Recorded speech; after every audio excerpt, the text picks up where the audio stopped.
Lord and of Lord Jesus Christ.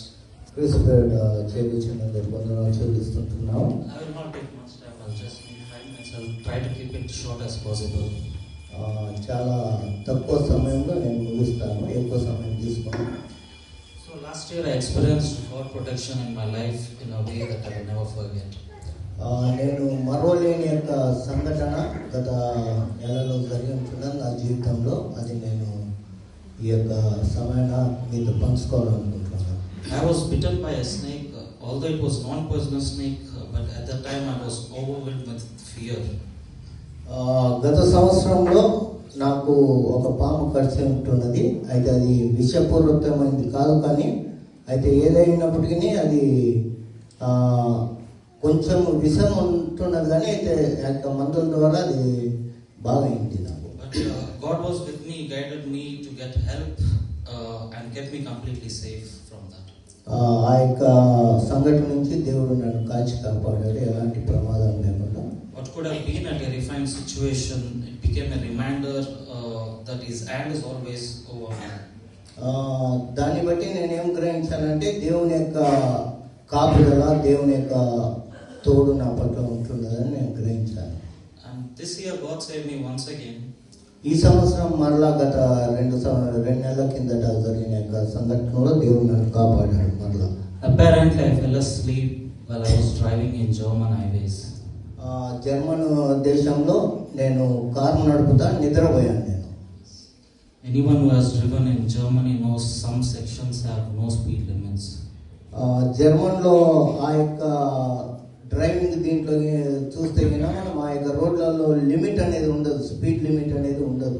We drive 200 kilometers per hour. 200 kilometre స్పీడ్లో పోతుంటున్నాం ఆ రోడ్లలో.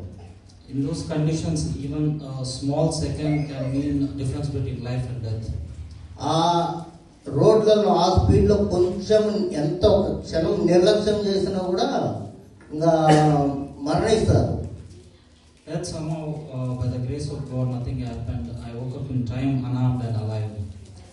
అయితే ఆ యొక్క సమయంలో నాకు ఏమి కాలేదు. ఆ యొక్క సమయానికి దేవుడు తట్టి నన్ను లేపాడు. Soon after this incident, when I was reading Bible the next day, the word of God I got when I just opened the Bible. This word of God I got in Psalms chapter 34:7. Can someone read that in Telugu? కీర్తనలు 34:7 వచనము చదువుతారు. 34:7 వచనం. యెహోవా యందు భయభక్తులు గల వారి చుట్టూ ఆయన దూత కావలి ఉండి వారిని రక్షించును. So this verse means that God provides a circle of protection around those who fear or have a deep respect for Him, and He delivers from danger. ఆయన యందు భయభక్తులు కలిగి ఎవరు ఉంటారో ఆయన పిల్లలను ఆయన కాచి కాపాడతాడనే యొక్క భాగాన్ని మనం అక్కడ గమనించవచ్చు. It was not a luck. అది ఏదో మన యొక్క లక్ కాదు, అది It was not a coincidence. అది ఏదో జరగవలసిన యొక్క ఇది కాదు. It was just a God's protection. అది కేవలము దేవుని యొక్క కాపుదల, దేవుని యొక్క కృప.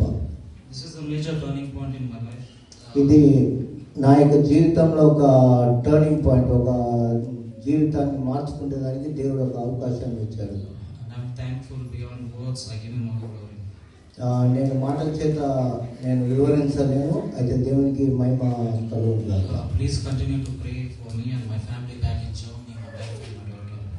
నా కూతురు కోసం, నా భార్య కోసము, మా కుటుంబం కోసం మీరందరూ ప్రార్థించాలి. And God bless this short testimony. దేవుడి యొక్క సాక్ష్యాన్ని దీవించుగాక. దయచేసి అందరూ లేచి